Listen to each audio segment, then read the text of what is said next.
इसको छोटा छोटा करके देखा जाए तो क्वेश्चन के अंदर आप साफ देख सकते हैं कि अगर मेरे से किसी ने कहा मॉड एक्स प्लस वन, तो मॉड एक्स प्लस वन का मतलब मेरे को मॉड एक्स का ग्राफ एक ऊपर जाकर के ड्रॉ कर देना है।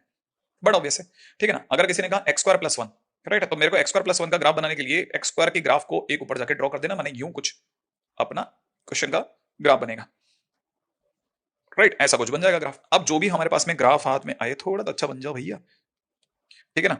जो भी हमारा ग्राफ बनेगा वो ये और कुछ हद तक ऐसा जाता हुआ ग्राफ बनेगा, राइट है। ये लास्ट तक अच्छा नहीं बनेगा मतलब, एनीवे तो ये हमारा मॉड एक्स प्लस वन का ग्राफ बन गया। अच्छा, जो दोनों पॉइंट्स हैं बड़े इंटरेस्टिंग है। मैं जिस तरफ थोड़ा सिमेट्रिकली दिखाने के लिए ये दो तीन बार ग्राफ बना है, बहुत काम की चीज है ये अपने आप में जीरो से वन और जीरो से उधर माइनस वन के बीच का गैप है, जिसके दौरान x square plus one mod x के नीचे है, बाकी जगह पे ऊपर रहा। अच्छा, हमको क्वेश्चन वाला क्या कहता है, x less than equal to zero. X less than equal to zero माने ओरिजिन के लेफ्ट का, ओरिजिन के लेफ्ट का मतलब ये वाली साइड का, सही है ना। अब ये वाली साइड का ग्राफ अगर हम देख रहे हैं तो इस साइड में हमारे को एफ एक्स और जी एक्स में जो मैक्सिमम माने ऊंचा है उसे ड्रॉ कर देना है। तो हमें पता है कि भाई वन के आगे तो एक्स स्क्वायर प्लस वन ऊपर है और otherwise mod x plus one ऊपर है, जबकि x ग्रेटर देन जीरो माने ओरिजिन के राइट साइड में, ओरिजिन के राइट साइड में हमको मिनिमम ऑफ x को gx को ड्रॉ करना है। मिनिमम माने fx और gx में जो कंपैरेटिवली नीचा हो। अगर इसकी बात करी जाए तो यहां से यहां तक तो ये नीचा है और उसके आगे मॉड एक्स प्लस वन नीचा है। तो अगर कोई फाइनली अपना आंसर को कोट करेगा तो वो कुछ हद तक ये वाला ग्राफ, फिर अपने आप में straight line x square plus one, फिर ये वाला ग्राफ और फिर ये वाला ग्राफ, अपने आप में इतनी जगहों पर ये ग्राफ को टूटते फूटते दिखेगा।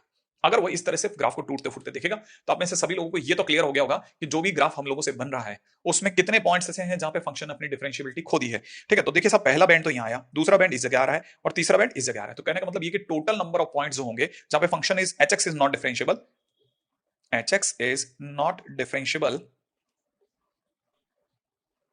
ठीक है ना, एट थ्री पॉइंट्स। कौन कौन से तीन पॉइंट्स पे है, x is equal to zero, minus one और प्लस वन। इन तीन पॉइंट्स पे साफ पता चलता है कि फंक्शन अपनी डिफरेंशिएबिलिटी लैक कर दी है। इसका मतलब बहुत सिंपल क्वेश्चन था, चुटकियों में हो गया। तो मेरे को ज्यादा ख्याल है कि आप में से आप समझ गए होंगे कि वो स्टूडेंट बड़े ही लकी रहे होंगे जिन लोगों ने कभी ये वाला क्वेश्चन वहां पे सॉल्व करा होगा। उनको कितना अच्छा लगा होगा, गुदगुदी सी फीलिंग आ रही होगी और समय पे ऐसा लगता होगा अरे वाह यार अपन से तो ये वाला क्वेश्चन बन गया। तो मुझे जो फीलिंग है वो यही कि भाई स्टूडेंट को एक चीज तो क्लियर है कि भाई ये ग्राफ तो बन सकता है ना भाई। तो अपन चलते हैं आगे, जब अपने पास में पॉइंट पे चलेंगे तो अगले क्वेश्चन पे भी मजा आएगा। हो सकता है शायद अगला क्वेश्चन भी ऐसे ही लकी वाला कुछ क्वेश्चन ना हो जिसके अंदर स्टूडेंट को मजा आया हो क्वेश्चन को करने में। 2016 के एडवांस में ये वाला क्वेश्चन आया हुआ है, limit x tends to zero में एक्स स्क्वायर इनटू में साइन बीटा एक्स और alpha x minus sine x is equal to 1 दिया हुआ है। लिमिट का आंसर ऑलरेडी गिवन है और alpha plus beta multiplied by 6 अपने से जानना चाहा है। जब भी क्वेश्चन के अंदर लिमिट के क्वेश्चन में कुछ भी अननोन होता है, जो सबसे प्राइम मेथड जो माना जाता है वो है एक्सपेंशन मेथड। तो मैं अगर बाय द वे इस क्वेश्चन में अगर फर्दर आगे बढ़ने की सोचूंगा तो मैं तो हमेशा यही कहूंगा आपको भी कि limit x tends to zero पढ़ा रहने दीजिए, एक्स स्क्वायर को रहने दीजिए। इसको अगर आप ओपन करते हैं तो मैं आपको ये बताता हूं कि साइन एक्स का expansion x minus x cube upon factorial 3, हालांकि दो टर्म्स तक ही काम निकल जाएगा। तो यहाँ पे साइन बीटा एक्स का एक्सपेंशन होगा बीटा एक्स माइनस में बीटा एक्स का whole cube divide by factorial 3। अपन यहीं पे इसको रोक देते हैं, अपॉन में नीचे चलते हैं। नीचे की तरफ अगर आप देख रहे हैं तो अल्फा एक्स की जगह अल्फा एक्स और साइन एक्स की जगह एक्स माइनस में एक्स क्यूब अपॉन फैक्टोरियल 3 है ना, और इक्वल में आपको वन दिख रहा है साफ। अब इसी क्वेश्चन के अंदर अगर हम लोग थोड़ा और फर्दर आगे बढ़े तो limit x tends to zero, ठीक है, एक्स स्क्वायर की जगह एक्स स्क्वायर, ऊपर की तरफ आपको पता है कुछ कॉमन शॉमन आने वाला है नहीं, तो अगर आपने अगर इसे मल्टीप्लाई भी कर दिया तो आपको पता चल जाएगा ये बन जाएगा एक्स क्यूब इंटू बीटा माने बीटा एक्स क्यूब, माइनस के अंदर यहां बन जाएगा बीटा एक्स की power 5 divide by 3 factorial, right है। इसे आप छोड़ दीजिए, इससे ज्यादा कुछ कर नहीं सकते आप। अगर आप बहुत ज्यादा फिर भी कुछ करना चाहते हैं तो एक्स क्यूब कॉमन भी ले सकते हैं, यहां से एक्स स्क्वायर बच जाएगा और यहां से एक्स क्यूब कॉमन आकर के बाहर आ जाएगा एक्स क्यूब, ऐसा भी कह सकते हैं एंड सो ऑन, पीछे की चीजें चलती रहेंगी। नीचे से भी अगर आप इसे ओपन करते हैं तो ये हो जाएगा alpha minus one time x, ठीक है ना, प्लस के अंदर x cube divide by factorial 3 या 3 फैक्टोरियल। आंसर हमारा 1 है, ये हमारे को श्योर हो गया।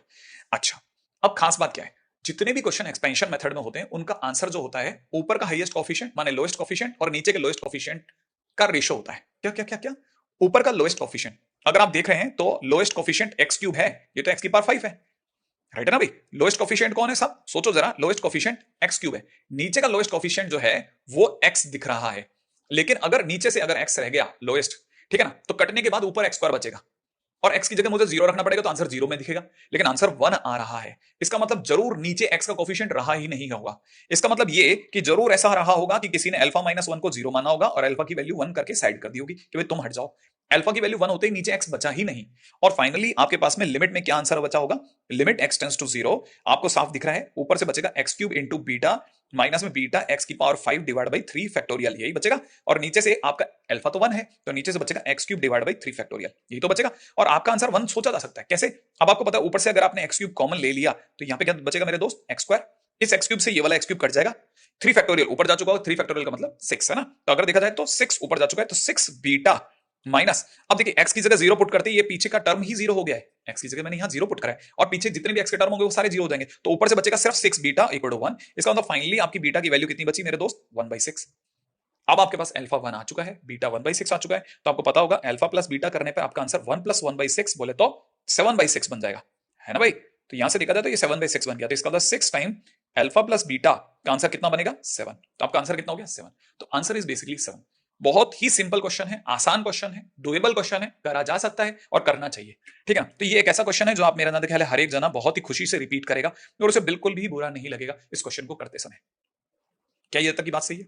मेरा अंदाजा ख्याल है आप में से सभी लोगों को ये वाला क्वेश्चन समझ में आ गया होगा। अपन इसमें बिल्कुल भी समय और नहीं देंगे, अपन जल्दी जल्दी आगे बढ़ेंगे ताकि जितने ज्यादा से ज्यादा क्वेश्चन हम कर सकते हैं करेंगे, राइट है। चलिए आज के दिन का तीसरा क्वेश्चन। तो अगर भाई थर्ड क्वेश्चन हमारे को दिख रहा है तो क्वेश्चन में दिख रहा है माइनस इनफाइनाइट से इनफाइनाइट तक how many number of points for which this equal to 0। अच्छा, अभी कब जीरो बनेगा, ठीक है, कितने पॉइंट्स पे ये जीरो है, माने कितने पॉइंट पर ये एक्चुअल में इसका ग्राफ, ठीक है ना, y इक्वल टू 0 माने एक्स एक्सिस को कट करता है। क्वेश्चन ये है कि एक्स एक्सिस को कितनी जगह पे कट करता है इसका ग्राफ। अब क्वेश्चन को थोड़ा आसान करते हैं, पहले इसको साइड कर लेते हैं। फंक्शन हम लोगों ने अपनी तरफ से मान लिया है कि let the function is x square minus x sin x minus cos x। ये मैंने अपनी तरफ से एक फंक्शन अज्यूम कर लिया। अब कैसे आखिरकार चीजों को देखेंगे, एक बार इसका एफ डेस एक्स निकालिए। इस तरह क्वेश्चन मोनोटोनिसिटी में करवाए हुए मेरे, ठीक है। आप जैसे इसका एफ डेस एक्स निकालेंगे 2x minus x cos x minus sin x और प्लस का sin x। जैसे ही आप इसे सॉल्व करेंगे डिफरेंशिएशन के बाद में आपके पास बच जाएगा x कॉमन ब्रैकेट के अंदर 2 माइनस cos x, यही बचेगा। जिसमें ये जो ब्रैकेट में टर्म है ये always positive, 2 minus cos x हमेशा पॉजिटिव होता है, cos x की ज्यादा ज्यादा एक देने की हैसियत है, तो वो एक भी दे देगा तब भी ये पॉजिटिव है। लेकिन एफ डेस एक्स जो है वो x पर भी डिपेंड करता है क्योंकि एफ डेस एक्स में x भी आ रहा है। इसका मतलब ये कि अगर दो बातें होंगी, अगर x ही कल को नेगेटिव हो गया, अगर कल को x ही नेगेटिव हो गया तो नेगेटिव इंटू पॉजिटिव एफ डेस एक्स को नेगेटिव कर देगा। अगर कल को x पॉजिटिव रह गया, ठीक है ना, अगर x पॉजिटिव रह गया माने पॉजिटिव या जीरो कुछ भी नॉन नेगेटिव रह गया तो आपका एफ डेस एक्स भी जो होगा वो भी पॉजिटिव होगा। इसका मतलब ये कि x लेस देन 0 के लिए आपका जो फंक्शन है वो डिक्रीजिंग है और यहां पे आपका जो फंक्शन है वो इंक्रीजिंग है, इसमें कोई डाउट नहीं है। अच्छा, अगर ऐसा है तो हमको इससे आगे क्या बेनिफिट मिलने वाला है। दूसरी बात, हमको इसका मोनोटोनिक बिहेवियर तो पकड़ में आ गया, लेकिन एक और चीज जिस पे आपकी नजर पड़नी चाहिए वो है फंक्शन की 0 पर वैल्यू क्या है। अगर आपने फंक्शन की 0 पे वैल्यू निकाली तो x की जगह 0 डालते ही -1 आ जाएगा। कैसे, x की जगह 0 डालेंगे तो ये 0 और cos 0 1 दे देगा तो -1 आ जाएगा, आपका f0 -1 आ गया, राइट है। मैं थोड़ा ग्राफ का अंदाजा लगाने की कोशिश कर रहा हूं। अगर मैंने फंक्शन के अंदर इनफाइनाइट पुट करा, ठीक है, मैंने x की जगह इनफाइनाइट डाला तो इनफाइनाइट का square minus infinite into sine infinite minus में cos इनफाइनाइट, फाइनली आपका प्लस का इनफाइनाइट दे देगा। अगर आपने फंक्शन में माइनस इनफाइनाइट पुट करने की कोशिश करी, ठीक है, तो माइनस इनफाइनाइट का स्क्वायर प्लस का इनफाइनाइट बना देगा और माइनस और माइनस इनफाइनाइट प्लस का इनफाइनाइट माने फिर से इनफाइनाइट बना देगा। माने आपको ये पता चल जाएगा कि जब आप इसका ग्राफ बनाएंगे तो आपका ग्राफ माइनस इनफाइनाइट पर प्लस इनफाइनाइट माने टॉप पे होगा, जबकि 0 तक आते आते फिर ये पूरा इलाका x लेस देन 0 का है। x लेस देन 0 माने x लेस देन 0 पर हमारे को पता है कि हमारा फंक्शन कैसा है, डिक्रीजिंग, माने फंक्शन का ग्राफ नीचे गिरेगा। नीचे गिरते गिरते कहां तक आएगा, 0 तक -1 दे डालेगा, माने ग्राफ ऐसा नीचे तक आएगा और यहां पे -1 पे खड़ा होगा। फिर जैसे ही आप x ग्रेटर देन 0 माने इस इलाके में चलेंगे तो इस इलाके में चलते ही आपको पता चलेगा आपका फंक्शन इंक्रीज करने लग जाएगा, माने ग्राफ यूं चढ़ेगा फिर से और वापस इनफाइनाइट तक जाते जाते प्लस इनफाइनाइट पे पहुंच जाएगा। इसका मतलब आपका ग्राफ ऐसे आया और ऊपर चला गया। अब आप बताइए कितने पॉइंट माइनस इनफाइनाइट से इनफाइनाइट के दौरान इसने एक्स एक्सिस को कट किया। तो आप मेरा अंदाजा आप में से सभी लोगों को एक बात तो क्लियर हो गई होगी कि फाइनली देयर एग्जिस्ट कितनी वैल्यूज, कितनी ऐसी वैल्यूज हैं, एक या दो या तीन। अब आप दिमाग लगा लो कितने नंबर ऑफ पॉइंट्स होंगे जिनके लिए आप अपना आंसर कोट करोगे, तो बट ऑब्वियस है कि आपका आंसर होगा 2। तो कहना मतलब ये कि 2 points where fx is equal to 0 exist, ठीक है ना। कौन कौन से 2 पॉइंट, एक ये वाला और एक ये वाला। हमें ये नहीं बताना कि पॉइंट्स क्या है। इस क्वेश्चन में सीधी सी बात, सामने वाले ने एक ही चीज की उम्मीद करी थी कि आप तो हमारे को नंबर ऑफ पॉइंट्स बता दो, वो हमने नंबर ऑफ पॉइंट्स बता दिए। तो चुटकियों के अंदर ये वाला क्वेश्चन भी डन हो गया सब। इस क्वेश्चन में भी मुझे नहीं लगता कि आप में से किसी को कोई बहुत ज्यादा प्रॉब्लम आई होगी। तो क्वेश्चन तो साहब ये वाला भी बन रहा है। देखो, तो अब अभी से सुबह से ही अब तक जब से हमने स्टार्ट किया तब से हमारे को ये क्लियर हो गया कि हमारे पास में कितने पॉइंट आ चुके हैं। हमारे पास 3 क्वेश्चंस आ चुके हैं। अब चलते हैं हम लोग अगले क्वेश्चन की तरफ। रेडी? तो हमारा अगला क्वेश्चन देखते हैं किस तरह जाएगा। क्वेश्चन के अंदर दिख रहा है साफ कि px अपने आप में एक 3 डिग्री का लीस्ट डिग्री का रियल पॉलिनोमियल है जिसका local maximum x equal to 1 पर है और local minimum x equal to 3 पर है। इससे पहले कि मैं आगे जाऊं, किसी भी फंक्शन का लोकल मैक्सिमा या लोकल मिनिमा जिस पॉइंट पर होता है उस जगह पर उसका f डैश x 0 होता है। कहने का मतलब सामने वाला बोल रहा है कि px अगर एक पॉलिनोमियल है तो उसका p डैश 3 0 होगा। यहां से ये बता रहा है कि इसका p डैश 1 भी 0 होगा, माने यही बता रहा है कि p डैश 1 भी 0 होगा। तो 2 बातें तो इसने तुरंत बता दी। साथ में P1 6 दे रखा है, P3 2 दे रखा है और इसने एक बहुत ही खतरनाक वर्ड का यूज करा है, वो है लीस्ट डिग्री। माने आपको डरने की जरूरत नहीं है, जो भी पॉसिबल मिनिमम दिख रहा है जो हम दे रहे हैं आपको उसी से काम निकाल लो। इसका क्या मतलब है सर? इसका मतलब बताता हूं। सबसे पहला काम, अगर मैं आपको इसके बेसिक में ले चलूं तो मैं सबसे पहले मैं एक px एज्यूम कर सकता हूं कि मान लेते हैं कि जो पी एक्स है वो ए टाइम्स, ठीक है ना। अब px अपने आप में a टाइम्स px पता ही नहीं है ना, तो अपन एक काम करते हैं, px पे बात नहीं करते, इसमें p डैश x पे बात करता हूं। सुनो आप, इंटरेस्टिंग चीज, मैं मान लेता हूं p dash x is a times x minus 1 into x minus 3। ये सर कैसे सोचा आपने? देखो आप बताओ, आप इसमें जल्दी से p डैश 1 करो, तो आप जैसे p डैश 1 करोगे क्या आंसर आएगा बताओ? आप p डैश x मैंने जो लिखा उसमें x की जगह 1 पुट करो, 0 आएगा। अब p डैश x में x की जगह 3 पुट करो, 0 आएगा। इसका मतलब ये कि 1 और 3 रखने पे 0 आ रहा है। इसका मतलब मुझे यहां से एक बात क्लियर होगी कि 1 और 3 रखने पे 0 आ रहा है, माने ये वो वाकई में p डैश x बन सकता है। अगर p डैश x यही है, ठीक है ना, और इसके सिवा कोई और ब्रैकेट नहीं है सर, आपको कैसे पता? हो सकता है किसी और जगह पे भी 0 बोल नहीं था, नहीं उसने जो बोला है वो कह रहा है हमने जो बोला वही है, लीस्ट है, लीस्ट। माने आप इस पे बिंदास खेलें, इससे ज्यादा की जरूरत नहीं, लीस्ट है मतलब ये कम से कम, इसके बाहर हमारे कोई भी चॉइस नहीं है। अच्छा, मतलब इसके आगे हमारे को जरूरत नहीं है? हाँ बिल्कुल भी जरूरत नहीं है, जितना गिवन है उसी से काम चल जाएगा। अगर ऐसा है तो हमको ये भी पता होना चाहिए, ये दे रखा है a, ब्रैकेट के अंदर हो जाएगा x स्क्वायर माइनस यहां से बन जाएगा 4x प्लस का 3, राइट है। अगर ये p डैश x है तो सोचो px बराबर कितना होगा, a को तो बाहर रहने दो, यहां से हो जाएगा x क्यूब बाई 3 माइनस में 4x स्क्वायर बाई 2 प्लस के अंदर यहां हो जाएगा 3x, राइट है। अब आप चाहो तो इसे और अच्छे से लिख दो, a इंटू में x क्यूब बाई 3 माइनस में 2x स्क्वायर प्लस का 3x, ये अपना px बन गया। लेकिन सर ये कैसे किया? p डैश x से हमने इंटीग्रेट किया। अच्छा, आपने इंटीग्रेट कर दिया, बिल्कुल, मैंने p डैश x से px के लिए इंटीग्रेशन करा, लेकिन सर इसमें एक इंटीग्रेशन कोफिशिएंट भी आएगा c, बिल्कुल, अब आपने एकदम सही बात पकड़ी। अच्छा अब बताइए px में मेरे लिए कितने अननोन है? सर एक तो a है, एक c है, दो चीजें नहीं पता बस आपको, तो वही दो चीजों के लिए उसने कोई और हिंट किया है? हाँ किया है ना सर, p1 बराबर 6 दे रखा है और साथ में p3 की वैल्यू 2 दे रखी है। तो अपन एक काम करते हैं, हम भी p1 का यूज करते हैं। अगर मैं p1 लाता हूं तो a इंटू में 1 रखने पे 1/3 माइनस 2 प्लस 3, तो ये हो जाएगा 1 प्लस 1/3 प्लस c, है ना भाई। और ये p1 बराबर 6, अगर मैं इसे थोड़ा और ढंग से लिखता हूं तो ये बन जाएगा 1 प्लस 1/3 माने 4a/3 plus c is equal to 6। इसे और ढंग से लिखता हूं तो 4a plus 3c is equal to 18। ये काम खत्म हो गया। अच्छा अब मैं चलता हूं p3 पर, p3 माने a की जगह a, x की जगह पे 3 रखते ही यहां हो जाएगा 9, x की जगह 3 रखते ही यहां हो जाएगा 18, x की जगह 3 रखते ही यहां हो जाएगा वापस से 9। ओ माय गुडनेस, एक बार जरा दोबारा देख लूं इससे पहले कि मैं ही गलत कर बैठूं। 3 रखने पे यहां हो जाएगा 9, 3 रखने पे यहां हो जाएगा 9 दूनी 18 और 3 3 9, वेरी गुड। और प्लस में आ जाएगा c और बराबर में p3 की वैल्यू 2, ये तो अपने आप में सर c ही बन गया, तो c बराबर 2 हो गया और c की वैल्यू 2 अगर आपने इसमें रख दी तो इसका मतलब ये कि 4a इज इक्वल टू कितना हो गया 18 माइनस 6, माने 4a बराबर 12, माने a की वैल्यू कितनी आ गई 3। a की वैल्यू 3 आ रही है। हाँ अगर a की वैल्यू 3 आ गई तो आपका जो px था वो क्या था सोचो, px आपका a की जगह कितना आ गया 3 और c की वैल्यू ऑलरेडी कितनी आ चुकी है, c की वैल्यू आपकी आ चुकी है 2, राइट है। तो 3 इंटू में ये बन चुका है x cube divide by 3 minus, अच्छा और एक और चीज, हमें px की जरूरत ही नहीं है, हमें p डैश 0 की जरूरत है, हम p डैश x में रखेंगे ना a और c। तो चलिए साहब p डैश x की वैल्यू क्या बनी? अगर किसी ने पूछा p डैश x कितना बना, तो p डैश x तो ये रहा, a की जगह आ जाएगा 3 इंटू में x square minus 4x plus 3, यही तो बनेगा। अब आपको चाहिए p डैश 0, चाहिए ना, और जैसे ही p डैश 0 पे जाओगे तो 3 इंटू 3 बोले तो आंसर कितना हो गया 9, तो आपका answer is nothing but 9, p dash 0 बराबर में 9, p डैश 0 बराबर 9। तो ये एक बहुत ही प्यारा सा साधारण सा प्रश्न है, बिल्कुल भी मुश्किल नहीं है, और मेरा नाम है आप में से हर एक जना बिल्कुल फटाफट से रिपीट कर सकता है और खुशियां ही खुशियां आपके बस दौड़ पड़ेंगी। आप लगे यूं चुटकी में सर आज के दिन पे 4 क्वेश्चन कर डाले हमने, कैलकुलस में घुस गए हैं और बताइए सब क्वेश्चन में 4 क्वेश्चन बन गए। चलिए साहब चलते हैं अब अगले क्वेश्चन की तरफ, देखें हमारा अगला क्वेश्चन हमें किस और धक्का दे रहा है भाई। आप देखिए अगला क्वेश्चन हमारे को क्या कहता है। अगला क्वेश्चन कहता है फंक्शन हमारे को देखा है माइनस पाई बाय 2 से प्लस पाई बाय 2 के बीच में, है ना, और से आर में, और एफ एक्स अपने आप में देखा है log x प्लस 10x का होल क्यूब। अब अगर हमारे पास में ये क्वेश्चन है तो हम इस क्वेश्चन को अगर भाई सॉल्व करना चाहें तो क्वेश्चन में हमारे पास में ऑप्शंस हैं, ऑड है फंक्शन, वन वन फंक्शन है, ऑन टू फंक्शन है, इवन फंक्शन है। एक एक करके सॉल्व करते हैं, देखते हैं बन जाएगा, राइट। सबसे पहले थोड़ा साइड में कर लेते हैं क्वेश्चन को, इससे पहले कि हम क्वेश्चन के अंदर वन वन ऑन मतलब ऑड इवन की अगर बात करें तो ऑड इवन पे बात कर लेते हैं। सबसे पहले हमारे को एफ एक्स क्या दे रखा है, लॉग ब्रैकेट के अंदर दे रखा है sec x प्लस 10x का होल क्यूब, ये दे रखा है। ऑड के लिए क्या करना है, x की जगह माइनस एक्स डाल दो, लॉग के अंदर यहां हो जाएगा sec x, sec of minus x sec x रहेगा और tan of minus x minus 10x हो जाएगा का होल क्यूब।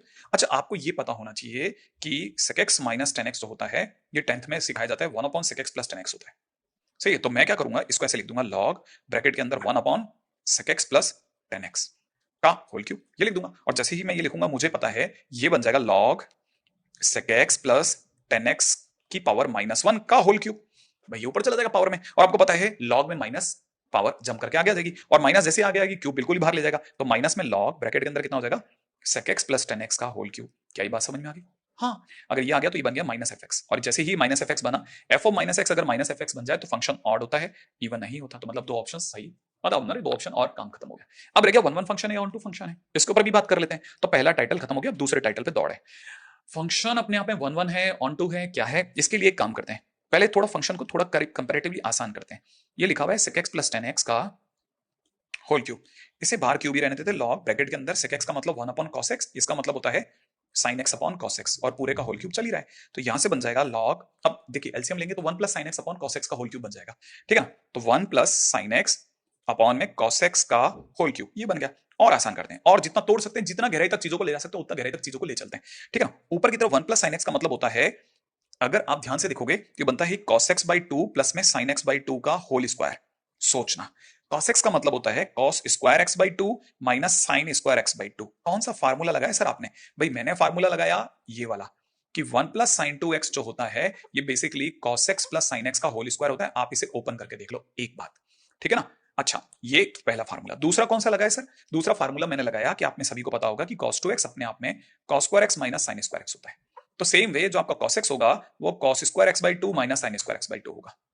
आई एक्सपेक्ट की ये वाली बात भी, हाँ सर ऐसा याद आ गया होगा, ठीक है ना। अच्छा, अब मैंने उसी का यूज करा है, तो आई एक्सपेक्ट की याद की बात समझ में आ गई। अच्छा, तब इससे क्या होगा? इससे अपने को ये समझ में आ जाएगा कि ये लिखा हुआ है लॉग ऊपर की तरफ cos x बाई 2 प्लस का sin x बाई 2, नीचे की तरफ लिखा हुआ है cos x बाई 2 माइनस का sin x बाई 2 का होल स्क्वायर, होल क्यूब, सही है। अच्छा, अब cos x बाई 2 का भाग लगा देता हूं। अगर मैंने cos x बाई 2 का भाग लगा दिया तो ये रह जाएगा 1 plus 10x by 2 upon 1 minus 10x by 2 का होल क्यूब।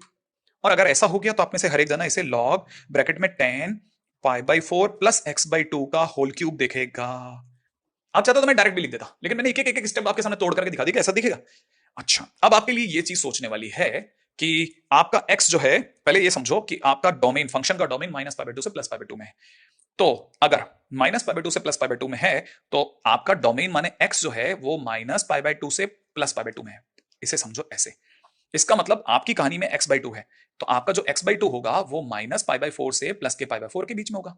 इसका और आगे चलो, आपके पास में pi by 4 plus x by 2, तो जो आपका pi by 4 plus x by 2 होगा, इसमें अगर आपने पाई बाई 4 जोड़ दिया तो ये अपने आप में 0 से पाई बाई 2 में होगा। हाँ ऐसा, और अगर 0 से पाई बाई 2 में होगा, देखो एक्स बाई 2 आपका अगर माइनस पाई बाई 4 से पाई बाई 4 में, तो आपका x by 2 plus pi by 4 जो होगा वो 0 से पाई बाई 2 में होगा। इसका मतलब ये कि कल को आपको 10 की जरूरत पड़ी तो 10 pi by 4 plus x by 2 जो होगा, ठीक है ना, उसमें 10 जो होगा वो 0 से पाई बाई 2 में दौड़ेगा। 10 अगर 0 से पाई बाई 2 में दौड़ेगा तो इसका मतलब ये कि जो भी आपका फंक्शन होगा वो 0 से इनफाइनाइट में दौड़ेगा, क्योंकि tan थीटा 0 से पाई बाई 2 में 0 से इनफाइनाइट टच कर जाता है। इसका मतलब ये कि ये 0 से इनफाइनाइट टच कर रहा होगा। अच्छा, माने अंदर का जो ये tan है, ये पूरा tan जो होगा वो हमेशा 0 से इनफाइनाइट माने पॉजिटिव रहेगा, और लॉग को क्या चाहिए? पॉजिटिव चाहिए। लॉग को 0 से इनफाइनाइट तक के सारे नंबर tan दे रहा है, जैसे ही tan सारे नंबर देगा, लॉग का ग्राफ ऐसा होता है। लॉग अपने आप में 0 से इनफाइनाइट तक जाते समय पर खुद माइनस इनफाइनाइट से प्लस इनफाइनाइट दे डालता है। इसका मतलब अंदर का जो कुछ भी लॉग है वो अपने आप में माइनस इनफाइनाइट से प्लस इनफाइनाइट तक के सारे नंबर दे देगा, सारे नंबर, क्योंकि 10 उसे 0 से इनफाइनाइट तक के सारे नंबर देगा, तो 10 उसका पूरा डोमेन फुलफिल करेगा, और उसके कारण से लॉग अपने सारे आंसर माइनस इनफाइनाइट से प्लस इनफाइनाइट तक के सारे आंसर दिखा देगा उसको। और अगर सारे आंसर दिखा देगा तो इसका मतलब ये बात होगी कि फंक्शन की जो रेंज है वो आर हो गई। फंक्शन की रेंज अगर आर हो गई तो भाई का कोडोमेन भी आर है। अगर भाई का कोडोमेन आर है तो हम कह सकते हैं it is equivalent to codomain, और रेंज अगर कोडोमेन के बराबर होती है तो फंक्शन अपने आप में ऑन टू कहलाता है। इसका मतलब ये कि हमारा ऑप्शन बी एक सी एकदम बराबर है, फंक्शन ऑन टू फंक्शन है। अच्छा, फंक्शन ऑन टू फंक्शन है, हाँ फंक्शन ऑन टू फंक्शन है, एक बात। दूसरी बात, आपका tan 0 से पाई बाई 2 के दौरान tan इंक्रीजिंग फंक्शन है। tan का ग्राफ अगर आपको याद हो तो 0 से पाई बाई 2 के दौरान इसका ग्राफ ऐसा होता है, 0 से पाई बाई 2 तक जाते समय पर, तो ये कैसा फंक्शन हो गया? इंक्रीजिंग। tan एक इंक्रीजिंग फंक्शन है, माने आपको पता चलेगा कि ये इतनी दूर तक इंक्रीजिंग फंक्शन है।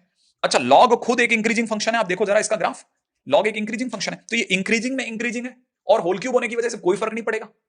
इसका मतलब फंक्शन इंक्रीजिंग में इंक्रीजिंग है, और अगर इंक्रीजिंग में इंक्रीजिंग है तो इसका मतलब जो आपका fx है वो अपने आप में इंक्रीजिंग फंक्शन है, और फंक्शन अगर आपका fx एक इंक्रीजिंग फंक्शन है तो उसका ग्राफ कैसा जाएगा? लगातार जाएगा। अगर लगातार जाएगा तो जो भी ग्राफ बनेगा, अगर ये कंटिन्यूअसली इंक्रीज करेगा तो कोई भी एक्स एक्सिस के पैरेलल लाइन उसे एक ही जगह काटेगी। अगर उसे एक ही जगह काटेगी तो दुनिया क्या बोलेगी कि ये फंक्शन कैसा है? 1 1 है, हाँ या ना? हाँ, ये तो 1 1 फंक्शन है। इसका मतलब फंक्शन अपने आप में 1 1 फंक्शन हो गया। बिना f निकाले भी हम इसकी नेचर पता कर गए, और ये इस क्वेश्चन की बहुत ही बड़ी खूबसूरती थी। एक सुंदर सा क्वेश्चन, वापस समझने लायक, वापस देखने लायक। मैंने आपको पहले दिन से बोल रखा है कि आप कई चीजों की रिकॉर्डिंग जरूर रखें, और नहीं रख सकते तो जहां से मैंने समझाया वहां से 2 मिनट का पॉज लेकर फटाफट से लिख डालो जो भी मैंने बताया कि आपका x कहां से कहां में दौड़ा था। x माइनस पाई बाई 2 से प्लस पाई बाई 2 में दौड़ा, उस वजह से x बाई 2 यहां से यहां में दौड़ा माइनस पाई बाई 4 से प्लस पाई बाई 4 में, और x by 2 plus pi by 4 0 से पाई बाई 2 में दौड़ा, राइट है। और जैसे ही x/2 प्लस पाई/4 जीरो से पाई/2 में दौड़ा तो 10 के आगे लग करके वो जीरो से इन्फाइनाइट देगा, और 10 जीरो से इन्फाइनाइट तक जाते समय कैसा है, इंक्रीजिंग। अगर 10 इंक्रीजिंग है तो 10 किसके लग रहा है, बाहर लॉग के, लॉग भी इंक्रीजिंग है, माने इंक्रीजिंग फंक्शन इंक्रीजिंग के अंदर जा रहा है, इंक्रीजिंग में इंक्रीजिंग जाते वो भी इंक्रीजिंग दे देगा, बस क्वेश्चन इंक्रीजिंग होगा। अगर फंक्शन इंक्रीजिंग हो गया तो फंक्शन 1 1 हो ही गया, ऑब्वियस सी बात है। तो ये भी अपने आप में बहुत ही सुंदर प्यारा सा प्रश्न था, ठीक है। रिपीट करने लायक तो खैर सारे ही हैं, कौन से क्वेश्चन पे मैं मना कर रहा हूं, मैं तो कहता हूं सब रिपीट है ना। जो छोटा है वो इसलिए रिपीट है कि जल्दी हो जाएगा, जो अच्छा है वो इसलिए रिपीट करना है क्योंकि अच्छा क्वेश्चन था भाई, मिस नहीं कर दो, ठीक है। तो ये भी एक बहुत बढ़िया क्वेश्चन हो गया। अगले क्वेश्चन पे चलते हैं। हमारा नेक्स्ट क्वेश्चन क्या कहता है, देखिए साहब, हमारा अगला क्वेश्चन हमें क्या ज्ञान दे रहा है, हमसे क्या डिमांड कर रहा है। क्वेश्चन कहता है largest value of the non negative integer a for which this equal to 1/4। ये अपने आप में काफी कंट्रोवर्शियल क्वेश्चन रहा। इसका आंसर जो है अक्सर पहले के टाइम की बुक्स में तो सीधे ही लगा दिया गया था बिना एक्सप्लेनेशन को दिए हुए। अभी भी कई किताबें इसका एक्सप्लेनेशन दे ही नहीं रही हैं, और इसके पीछे अपने आप में बहुत सारे स्टूडेंट और टीचर पढ़े हैं, ठीक है। इस क्वेश्चन को जरूर आप ध्यान से सुनना, इसका लॉजिक क्या निकलेगा। पहले फिलहाल आपको मैं ये बता दूं क्वेश्चन क्या है। क्वेश्चन में आपको दिया जा रहा है कि आपको लिमिट में दे रखी है x टेंड्स टू 1, आप देख रहे हैं माइनस का ax, प्लस में आपको दिख रहा है साइन x माइनस 1, प्लस का a, अपॉन में नीचे x, प्लस में दिख रहा है साइन x माइनस 1 माइनस 1, और होल पावर में 1 minus x upon 1 minus under root x, और आंसर में दे रखा है 1/4 ऐसा। अब हमें a निकालना है। पहले क्या करते हैं, a वाली दोनों पार्टीज जो मैंने जिनके ऊपर मार्क कर दिया इनमें से a कॉमन आ सकता है, तो पहले इसे कॉमन वॉमन ले लेते हैं। तो limit x tends to 1, sine x minus 1 को हमने आगे आगे बैठा दिया कि आप आगे बैठ जाओ, और पीछे से माइनस a कॉमन ले लिया, अंदर x माइनस 1 बचने दो, राइट है। नीचे भी हमने साइन x माइनस 1 को आगे आगे बैठा दिया और प्लस में x माइनस 1 पीछे बैठा दिया। होल पावर में अगर आपने इसे कैंसिल आउट कर दिया तो 1 प्लस रूट x बचेगा, और आपका 1/4 आंसर तो देना ही है, सिंपल। अच्छा, आगे बढ़ जाते हैं। अगर आप आगे देख रहे हैं तो आपको दिख जाएगा लिमिट में x टेंड्स टू 1, और अब इस जगह पर एक काम करते हैं, x माइनस 1 कॉमन ले लेते हैं पूरे में से अंदर अंदर। अगर मैंने x माइनस 1 कॉमन ले लिया तो जो बच रहा है वो बच रहा है sine x minus 1 upon x minus 1 minus a, upon में नीचे भी ऐसे ही x माइनस 1 कॉमन ले रहा हूं, नीचे से भी अगर x माइनस 1 कॉमन ले लिया तो यहां बचेगा sine x minus 1 upon x minus 1 और प्लस में 1, राइट है। और फाइनली इस पूरे के बाहर अपना क्या चल रहा है, 1 प्लस अंडर रूट x, और आंसर अपना 1/4 है ही, और ये कैंसिल आउट कर देते हैं। अच्छा, लिमिट x टेंड्स टू 1 रखने पर साइन सेम बाय सेम भी पूरा कर रहे हैं, माने दो शर्तों की जरूरत है, साइन को सेम बाय सेम मिल रहा है। दूसरा, लिमिट के पुट करने पे 0 और 0 दिखा, माने ये 1 दे देगा, तो इसका मतलब ये कि आगे बन रहा है limit x tends to 1, limit के पुट किए जाने पर ये बन रहा है 1 माइनस a अपॉन में 1 प्लस 1 मतलब 2 कर देता हूं, ठीक है ना, और होल पावर में 2 इज इक्वल टू 1/4, राइट है। अच्छा, अगर आपने यहां तक देख लिया तो हम इसके आगे बढ़ते हैं। लिमिट के पुट कर दिया है तो इसलिए लिमिट तो अब यूज में नहीं आई, तो हमारा आंसर 1/4 हो गया। अब यहां से 1 minus a/2 is equal two plus minus 1/2 हो गया। इसका मतलब 1 minus a/2 is equal to एक तो बन रहा है 1/2, और दूसरी तरफ बन रहा है 1 minus a/2 is equal to minus का 1/2। ऐसा 2 हटा लो, यहां से भी 2 हटा लो, तो यहां से a की वैल्यू आ रही है 0, यहां से a की वैल्यू आ रही है 2, ठीक है ना।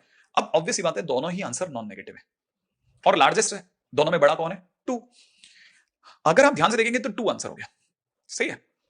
लेकिन जब इसका सॉल्यूशन आया तो आईटी वालों ने अपनी तरफ से इसमें 0 पे मार्क किया, और 0 पे मार्क करने की वजह से क्या हुआ, कई स्टूडेंट्स यहां पर चकरा गए, इवन कई बुक्स वाले भी चकरा गए, उन्होंने कोई सॉल्यूशन नहीं दिया, 0 2 लिखा और उसके बाद सीधा लिख देते हैं direct, hence a equal to 0 is the answer.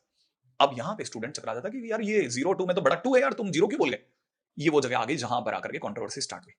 और कंट्रोवर्सी का लॉजिक क्या था, कंट्रोवर्सी का लॉजिक था 2 पर एक गजब की चीज हो रही थी, वो समझो आप।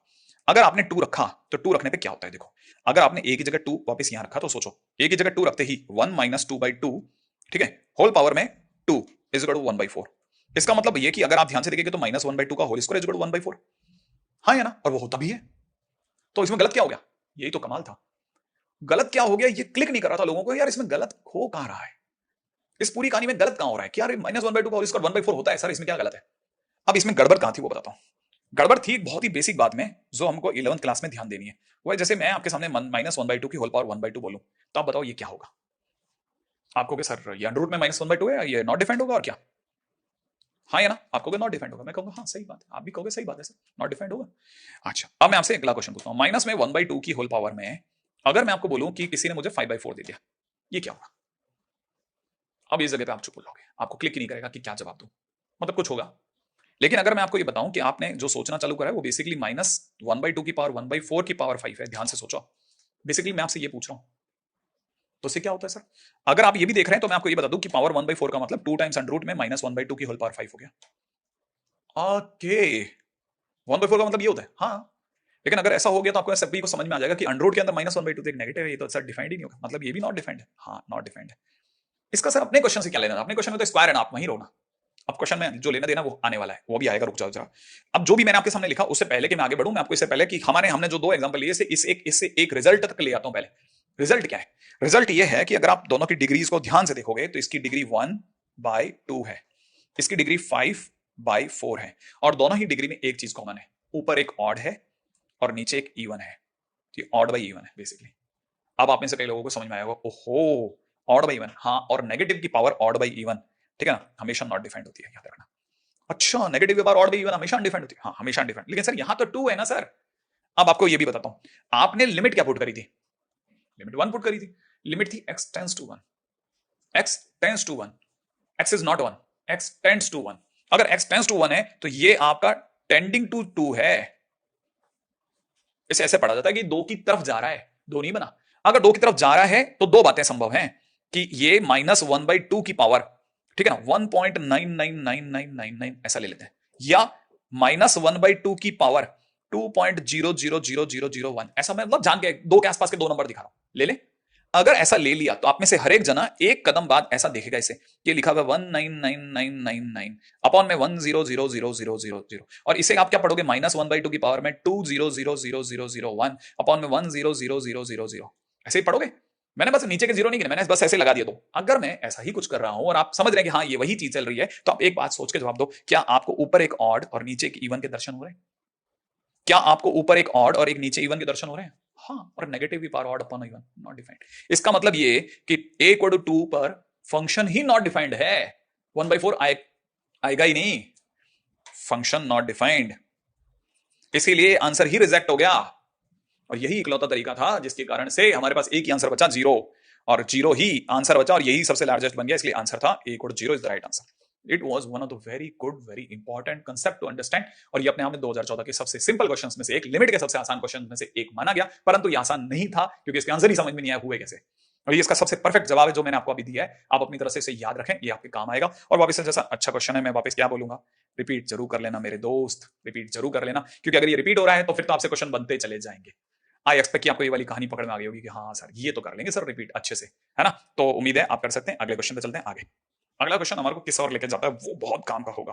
अगला क्वेश्चन हम लोगों के लिए क्या है, ओहो, JEE 2016 का क्वेश्चन अपने आप में महाभारत प्रश्न है, बड़ा भयंकर सा क्वेश्चन हुआ करता था, ठीक है। क्वेश्चन को करने में बहुत दिमाग लगाना पड़ा, बहुत ज्यादा, ठीक है। एनीवे, लेकिन लर्निंग बड़ी जबरदस्त है। क्वेश्चन को बहुत ध्यान से कंसाइज वे में समझाना पड़ेगा। सबसे पहले जो गिवन है उन्हें संभाल लेते हैं। हमको एक चीज गिवन है, fx बराबर में कितना, x³ प्लस में 3x प्लस 2, और दूसरी चीज हमें गिवन है g ऑफ fx बराबर x, है ना भाई, और तीसरी चीज हमें गिवन है hggx is equal to x, correct है। अब पहला क्वेश्चन है g'2 बराबर 1/15 है या नहीं है। अब g'2 के लिए तो हमारे को g पे जाना पड़ेगा, ऑब्वियस बात है। तो हमारे पास g के नाम पे हमारे पास एक ही कंसेप्ट है, वो है g of fx is equal to x।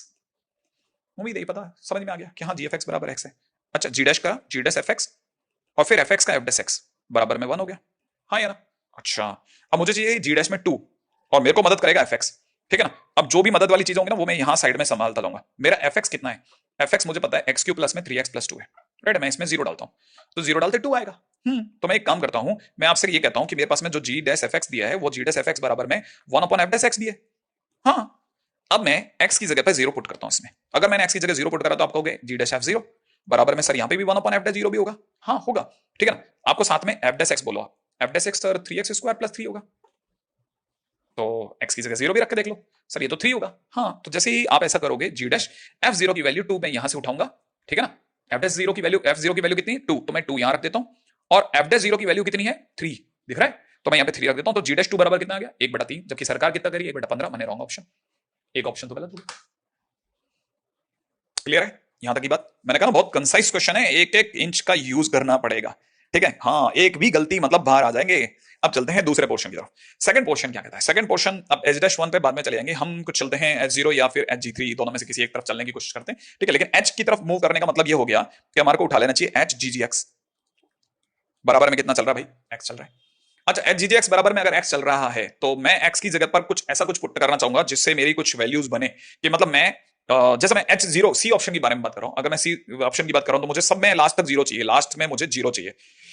अब मैं अंदर gx चल रहा है तो मैं सबसे पहले, मेरे पास g को लेकर के एक ही टाइटल है भाई, gfx बराबर x है, इसके सिवा कुछ है ही नहीं। अगर ऐसा है तो मैं अपनी तरफ से अगर क्वेश्चन के अंदर अगर एंटर करना चाहूंगा तो मैं क्या चाहूंगा कि मैं क्वेश्चन के अंदर कुछ ऐसा कुछ पुट करूं कि जिससे मेरा काम फटाक से न बन जाए। जैसे मैंने फंक्शन के अंदर कुछ ऐसा कुछ पुट करना चाहिए जो कि मेरे काम आ जाए। जैसे मैं आपके सामने फंक्शन में एक बार के लिए मैं एफ एक्स में 2 पुट करता हूं। अगर मैंने फंक्शन में 2 पुट करा तो 2 पुट करती 8 प्लस 6 प्लस 2 माने 16 आ जाएगा। हाँ, तो F2 की वैल्यू 16 आ गई। अच्छा, अगर F2 की वैल्यू मेरे पास में 16 आ गई तो मैं आपके सामने अगर g ऑफ F2 बोलूं तो आप कहोगे सर g ऑफ F2 तो 2 होगा क्योंकि g f x है तो g f2 बराबर 2 होगा। लेकिन अंदर से देखोगे तो g16 बराबर में 2 हो जाएगा क्योंकि F2 तो 16 है। हाँ, तो g f2 बराबर 2 हो जाएगा। तो g16 बराबर 2 हुआ। अभी रुकते हैं और धैर्य से सोचते हैं आगे और क्या क्या चीज की जरूरत है मुझे। अब दूसरी चीज, अब और सोचना पड़ेगा थोड़ा 2 के बारे में। मैं एक बात और अच्छे से जानता हूं कि 2 क्या है, f0 है। 2 मेरे लिए f ऑफ 0 है ना भाई। तो मैंने एक काम करते हैं, मैंने x की जगह पे यहां पे डालता हूं 16। अगर मैंने x की जगह 16 डाला तो h g g16 यहां पे 16 होगा और ये भी 16 होगा। लेकिन g16 तो 2 है तो h g2 बन गया बराबर 16। अच्छा, अब G2 क्या चीज है वो मुझे नहीं पता। G2 क्या चीज है, G2 तो मेरे पास में है ही नहीं कुछ। लेकिन मैं एक बात जानता हूं कि किसी ने मेरे से पूछा G2 क्या चीज है, लेकिन मैं 2 नहीं, मेरे पास GX है ही नहीं। लेकिन मैं एक बात जानता हूं, मैंने 2 कहीं देखा है। 2 बराबर F0 है। ऊपर ध्यान से देखो ना, अगर आप ध्यान से देखोगे ये देखो ना, यहां देखो आप, 2 किसके बराबर है, F0 के। तो इसका मतलब मैं 2 की जगह पुट कर सकता हूं GF0। हाँ, लेकिन मैं ये जानता हूं GFX तो X है तो GF0 0 होगा। इसका मतलब ये कि G2 की जगह पे मैं पुट कर सकता हूं। देखो ध्यान से समझना भाई, ये बात को दोबारा सुन लेना। मैं आपके सामने बोल रहा हूं G2, 2 क्या है, 2 F0 है तो GF0 हो गया और GF0 0 हो गया क्योंकि GFX X है तो GF0 0 होगा। तो इसका मतलब ये कि G2 बराबर कितना हो गया, 0। तो H ऑफ 0 बराबर में 16 हो गया और H ऑफ 0 बराबर 16 होते ही सी ऑप्शन सही हो गया। ओ, क्या दिमाग का दही चल रहा है, कब कौन सा पॉइंट कहां रखा जा रहा है। ऐसा ही तो तुक्के लगा लगा के सोच सोच करके कि भाई ये वाला पॉइंट यहां